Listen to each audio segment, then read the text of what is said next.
Hello, praise the Lord. Good morning everyone. ఈరోజు Sunday అంటే దేవుని పరిశుద్ధమైన దినం. దేవుణ్ణి ఆరాధించడానికి ఒక ప్రత్యేకమైన దినం. మన దినాన్ని ప్రార్థనతో ప్రారంభించి దేవుని వాక్యం చదువుకొని దేవుణ్ణి మహిమపరుస్తూ ఈరోజు దేవునికి పూర్తిగా సమర్పించుకొని మన దినాన్ని ప్రారంభిద్దాం. సండే ఒక స్పెషల్ డే. దేవుని వాక్యం చెప్తున్నట్టుగా 6 దినములు కష్టపడి నీ పనంతా చేయి, కానీ 7వ దినాన్ని అది పరిశుద్ధమైన దినం, దాన్ని పరిశుద్ధంగా ఆచరించు, రెస్ట్ తీసుకో అని దేవుని వాక్యం సెలవిస్తున్నట్టుగా అన్ని రోజుల్లో కాకుండా సండేని మనం స్పెషల్గా దేవునికి సమర్పించుకోవాలి. ఈ 6 దినాలు దేవుడు మనకెంతగానో కాపాడి తోడుగా ఉండి ఎన్నో గొప్ప కార్యాలు చేసి మంచి ఆరోగ్యాన్ని ఇచ్చి ఈ ఊపిరితో ఉన్నందుకు కారణం దేవుడే కదా. మరి ఆ దేవుణ్ణి ఆరాధించడానికి ఒక దినాన్ని ప్రత్యేకపరిస్తే అది ఎంతో ఆశీర్వాదం కదా. సో సండే వేరే ఏ పని పెట్టుకోకుండా, ఫంక్షన్స్, బయటికి వెళ్ళడం ఏం పెట్టుకోకుండా ఈరోజు నా దేవునికి నేను ఆరాధించాలి, దేవుని సన్నిధికి నేను వెళ్ళాలి, దేవుని వాక్యం వినాలి, అనేక విషయాలు నేర్చుకోవాలి, నా సాక్ష్యం 10 మందికి చెప్పి అనేకులకి ఆశీర్వాదకరంగా ఉండాలి, నా దేవుడు నా జీవితంలో చేసిన కార్యాలు 10 మందికి చెప్పి వారికి వారి విశ్వాసాన్ని బలపరచాలి అని సంతోషంగా మన దినాన్ని ప్రారంభించాలి. ఉదయాన్నే వేకువనే లేచి ఎక్కువ పనులు పెట్టించుకోకుండా ఆ రోజు రిలాక్స్గా ఈజీగా అయిపోయే టిఫిన్స్, ఈజీగా అయిపోయే లంచ్. నార్మల్గా సండే అంటే అందరూ నాన్ వెజ్ అని, స్పెషల్ ఫుడ్స్ అని ప్రిపేర్ చేస్తూ ఉంటారు. దానికే టైం అంతా అయిపోతూ ఉంటుంది, చర్చికి వెళ్ళడం లేట్ అయిపోతూ ఉంటుంది. అలా కాకుండా సమయానికి నేను దేవుని సన్నిధికి వెళ్ళిపోవాలన్న ఒక గోల్ పెట్టుకుని ఆ టైంకి నేను వెళ్ళాలి, దేవునికి నేను ఇంపార్టెన్స్ ఇవ్వాలి అని ఫిక్స్ అయ్యి ఈజీగా అయిపోయే టిఫిన్స్, ఈజీగా అయిపోయే లంచ్ని ప్రిపేర్ చేసి వెంటనే ఫాస్ట్గా పనులన్నీ కంప్లీట్ చేసుకుంటూ ఎక్కువ పనులు ఏం పెట్టుకోకుండా అన్నీ ఈజీగా కంప్లీట్ చేసుకుని దేవుని సన్నిధికి బయలుదేరాలి. వన్ డే అంటే సాటర్డేనే ఏ డ్రెస్ వేసుకోవాలి, ఏం సాక్ష్యం చెప్పాలి, ఏమైనా స్పెషల్ సాంగ్ పాడాలి, ఏదైనా ముందే ప్రిపేర్డ్గా ఉండి సండేకి స్టార్ట్ అవ్వాలి. మనం దేవునికి ఎప్పుడైతే ఇంపార్టెన్స్ ఇవ్వాలి అని అనుకుంటామో అప్పుడే సాతాను కూడా అనేకమైన పనులని, రిలేటివ్స్ రావడం అని, ఫంక్షన్స్ అని, ఇంపార్టెంట్ వర్క్స్ అని, డ్యూటీస్ అని ఎన్నో కల్పించేస్తూ ఉంటాడు.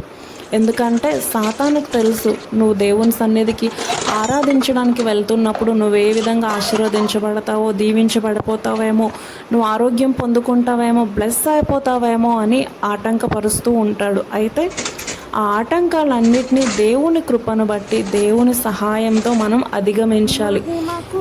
ఎటువంటి ఆటంకం వచ్చినా, ఎటువంటి పరిస్థితి అయినా ముందుగానే ప్రభువా ఆదివారం నేను ఏ విధంగానైనా నీ సన్నిధికి చేరాలి, ఎటువంటి ఆటంకం రాకుండా కాపాడండి, ఒకవేళ ఆటంకం వచ్చినా దాన్ని అధిగమించే శక్తిని నాకు దయచేయండి అని మనం ముందే ప్రార్థన చేసుకున్నప్పుడు దేవుడు తప్పకుండా సహాయం చేస్తాడు. టైంకి దేవుని సన్నిధికి వెళ్ళి అందరికన్నా ముందుగా వెళ్ళడం ఎంతో ఆశీర్వాదకరం. మనల్ని చూసి ఇంకొందరు కూడా వేగంగా వెళ్ళాలని ఇన్స్పైర్ అవుతారు. సో అందరం దేవుని సన్నిధికి ముందుగా వెళ్ళి దేవుని మహిమపరుచుతూ పాటలు పాడాలి. పాటలు పాడటానికి కానీ, వాక్యం చదవటానికి కానీ, సాక్ష్యం చెప్పటానికి కానీ, దేవుని సన్నిధిలో ఏ పని చేయటానికి కూడా అస్సలు సిగ్గుపడొద్దు. అది దేవుడు మనకిచ్చే గొప్ప అవకాశం, ఒక గొప్ప వరం అనుకోండి. దేవుని సన్నిధిలో పాటలు పాడడం అంటే ఇంకా ప్రపంచంలో దానికన్నా గొప్ప వర్క్ కానీ గొప్ప ఏదీ లేదు.